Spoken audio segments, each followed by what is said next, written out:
The wind sang a cruel song that evening, dragging dust across the hills like ghosts looking for their graves.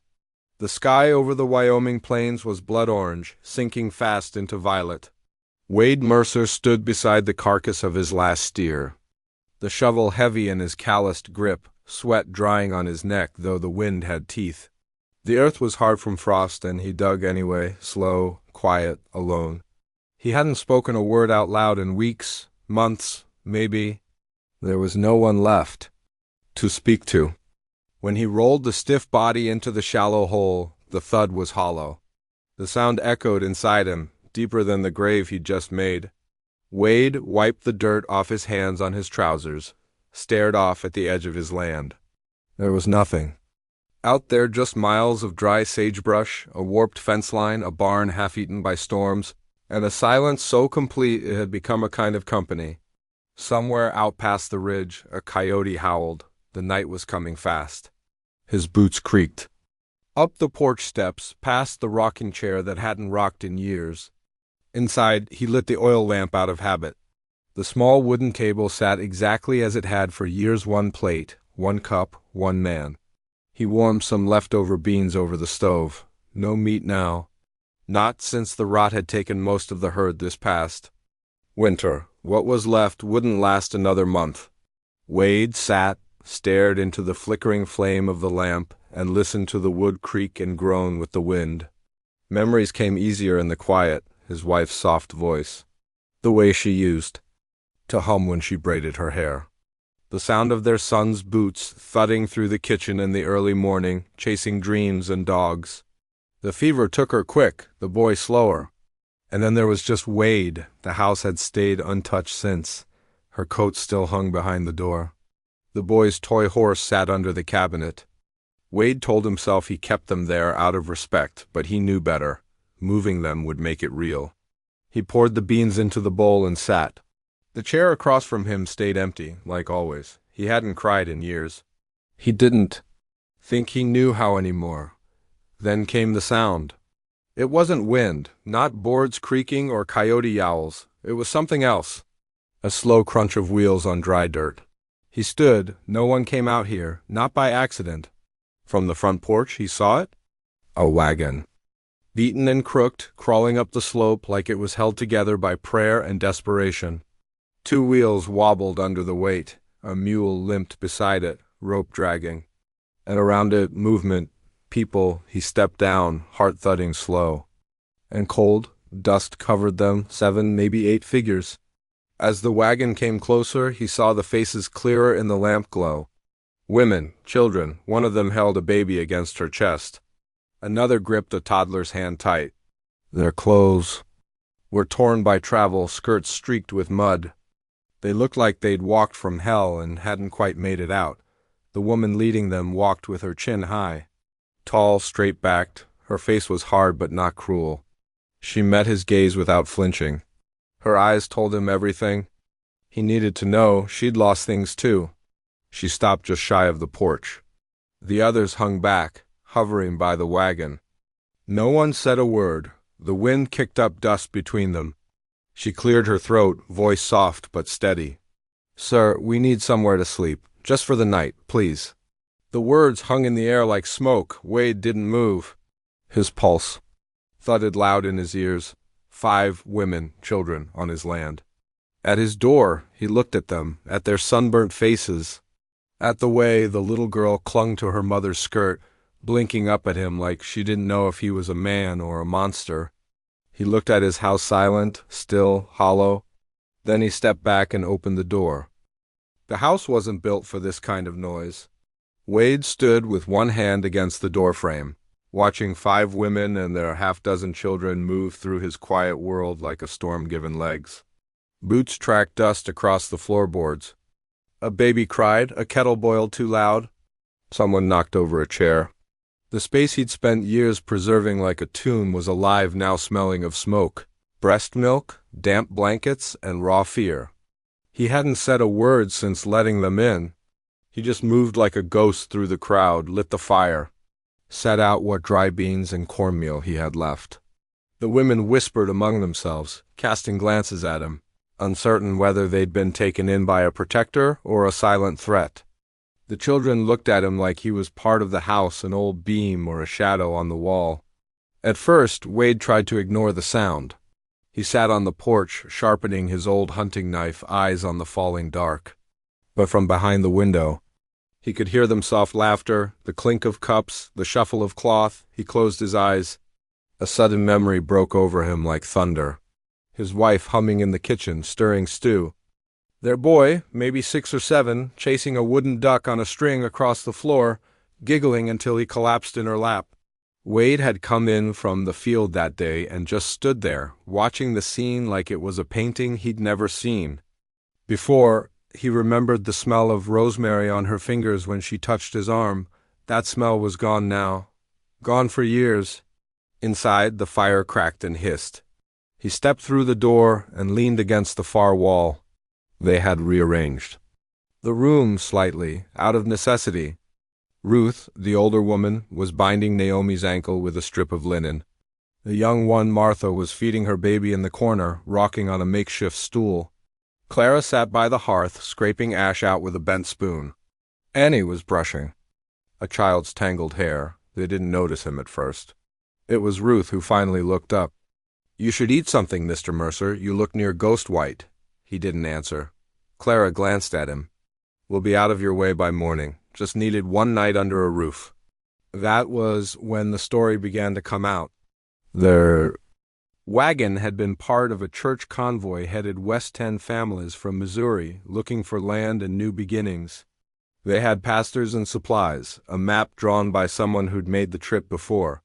Then, 2 weeks ago, just east of the Salt Creek crossing, they were ambushed. The bandits rode in without a word. Just red scarves and bullets. They burned the wagons, killed the men, took what they wanted, what they didn't want, they destroyed. Only one wagon survived, only because it had broken down behind a ridge. The women and children hiding behind it were the only ones left. Wade didn't move, just listened. His eyes fell on the little boy playing with something under the table, an old toy horse carved of soft pine. His son's, the boy held it up to his mother. "Look, Ma, this horse got a bullet hole." She shushed him gently. "Don't talk about bullets." But the boy kept going. "The men with the red scarves said they'd come find us again, said we can't run forever."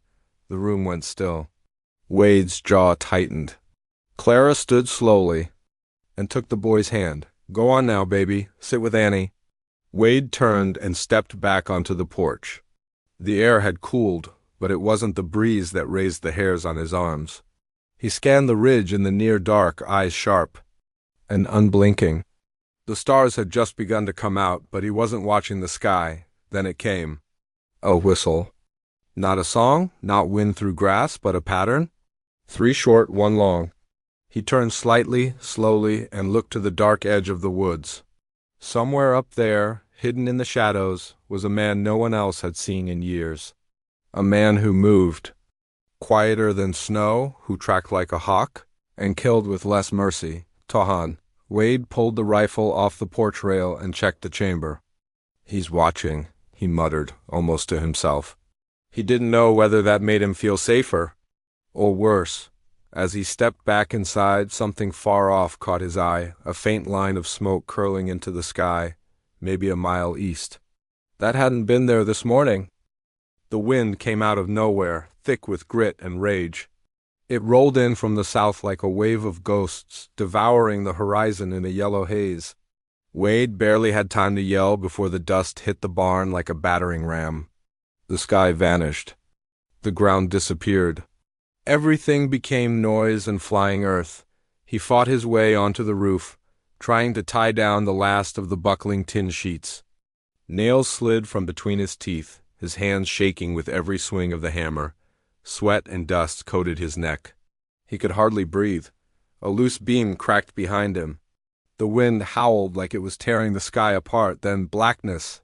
He didn't remember falling. When his eyes opened, the storm was still screaming, but it was farther now, like it had moved on to punish another patch of land.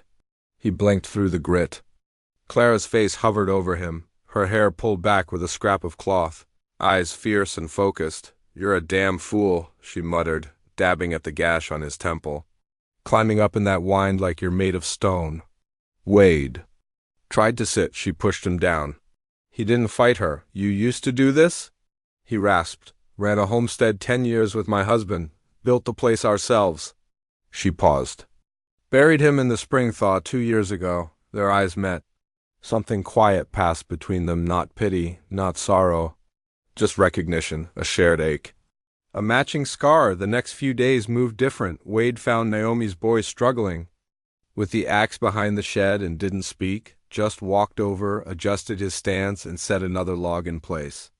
The rhythm of chopping wood echoed through the clearing, solid, patient. The boy didn't talk much, just smiled once when he finally split one clean. Later, Annie joined Wade by the corral. The fence was half fallen, splinters hanging like tired teeth. She held the beam while he hammered, her hands steady despite the cold. "I used to build chicken coops," she said. "This is just a bigger chicken coop?" He almost smiled. Ruth, sharp-eyed and no-nonsense, mixed something from the dried plants she'd gathered near the creek. "For the swelling in your knee," she said, handing him a paste that smelled like vinegar and pepperweed. "And don't tell me you don't feel it. I saw you limp." He didn't argue. Just took the jar. That night the stars came out full and bold. The sky was cloudless, black velvet pierced with light.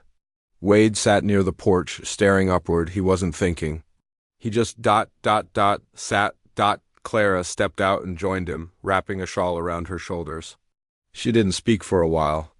They listened to the frogs at the creek, the quiet tick of cooling metal. "You've been alone too long, Mr. Mercer," she said softly. He didn't look at her, but his voice carried weight when he answered.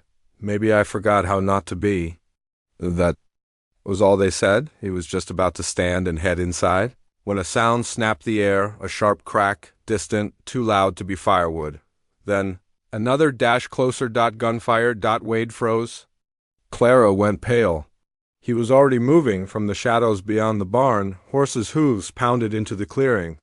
Shadows moved fast, cutting across the moonlight. Riders, 6, maybe more. Long coats flapping, rifles flashing silver. Red scarves wrapped around their necks and mouths. The scorchers. Children screamed inside. Ruth yelled for everyone to get low. Wade bolted through the door, grabbed the rifle from above the hearth, and lit the lantern with shaking fingers. The lead outlaw circled close, voice hard and mean. "Send out the women, or we burn it all down." Wade stood in the doorway, rifle in hand, lantern behind him, casting his face in flickering gold and shadow. His jaw was tight, eyes flat. The man who hadn't spoken for months was now the only one who could. He didn't say a word, he just waited. Then dash movement.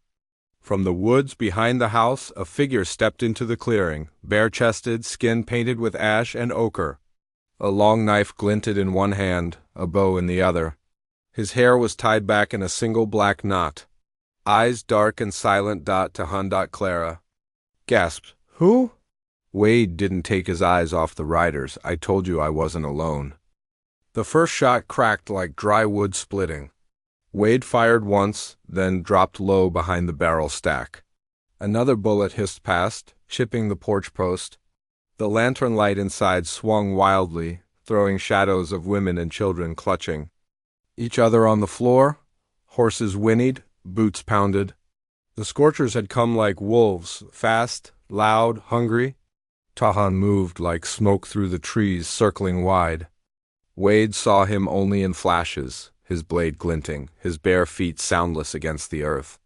They'd planned nothing, spoken nothing, but both men knew the rhythm of battle. They flanked the riders like jaws closing in from either side. A bottle flew through the night, shattered against the barn wall. Flames caught the dry hay in seconds, climbing like a scream. Inside, Naomi's baby began wailing. Smoke poured from the gaps in the siding. Naomi didn't wait. She ducked low, wrapped the infant in cloth, and sprinted barefoot into the blaze. Wade saw her vanish through the barn door and held his breath. Seconds passed. Then she stumbled back out, coughing, baby still clutched to her chest. Her hair singed, her arm bleeding, but alive. One of the outlaws spotted her and raised his pistol. Wade didn't think, just fired. The man dropped where he stood, red scarf folding like a flag in the dirt. Tohan emerged from the shadows and drove his blade into another rider's thigh, pulling him down from the saddle. The man screamed, swinging wildly, catching Tohan in the side with a bullet. Tohan staggered but didn't fall. His face barely changed. Clara ran past Wade, shotgun in her hands. "Two behind the shed," she yelled. He didn't question her, just turned and fired where she pointed. From inside the house, Ruth shouted, "The baby's coming!" Wade blinked, thought she meant Naomi, but then saw Martha on her back. Legs trembling, Ruth crouched over her with her sleeves rolled to the elbow, bullets outside, birth inside. The world split in two. He and Clara reloaded, crouched together. Near the porch. For a moment they were shoulder to shoulder, breathing hard, faces smudged with soot and sweat. He glanced sideways, her eyes were locked on the horizon. "I'm not letting them take this place," she said. "You already didn't," he replied. By dawn it was over. 3 of the scorchers had fled into the woods. 1 was dead. The others would think twice before coming back. The barn had burned to the frame, the roof gone, the tools lost. Smoke hung low like a veil. The house stood, but the front wall bore bullet holes, the windows shattered. Wade limped through the wreckage, dragging a half-burnt beam from the yard. He turned to see Tohan standing near the tree line, Wade's rifle slung over his shoulder. Blood soaked his side, but his posture was straight. The warrior didn't speak, just nodded once, slow, heavy, and turned back into the trees without looking back. No one stopped him. Clara found Wade on the steps later, pressing a cloth to his arm. She knelt in front of him, dipped a rag in cool water, and cleaned the wound without asking. He didn't flinch. She didn't speak. Inside, Naomi sat rocking her baby. The toy horse was gone, burned or trampled. She wept softly. Annie picked through the remains of the pantry, found 1 unbroken jar of apple preserves and held it like gold. The children slept across the parlor, bundled in quilts pulled from scorched closets. The smell of gunpowder still lingered. The sun rose pale and shy behind the smoke. Wade saddled his mare just after daybreak, more from habit than purpose. He rode out toward the broken fence line at the east pasture, hammer and nails slung in a pouch on his back. But when he crested the hill, someone was already there. Clara. She stood with 1 boot on a loose post, sleeves rolled, driving a nail with both hands. Her braid swung behind her like a banner. He dismounted, walked over. She handed him the hammer without meeting his eyes. "We'll work for our keep," she said. "Just say the word." He looked at the scorched horizon, the black ribs of the barn, the pale blue sky stretched thin as hope. "You already have," he said. "Sometimes the hardest thing isn't surviving the wild. It's learning to live again." If this story spoke to you, give it a like. Leave a comment about what home means to you. And don't forget to subscribe for more stories from the forgotten edges of the frontier.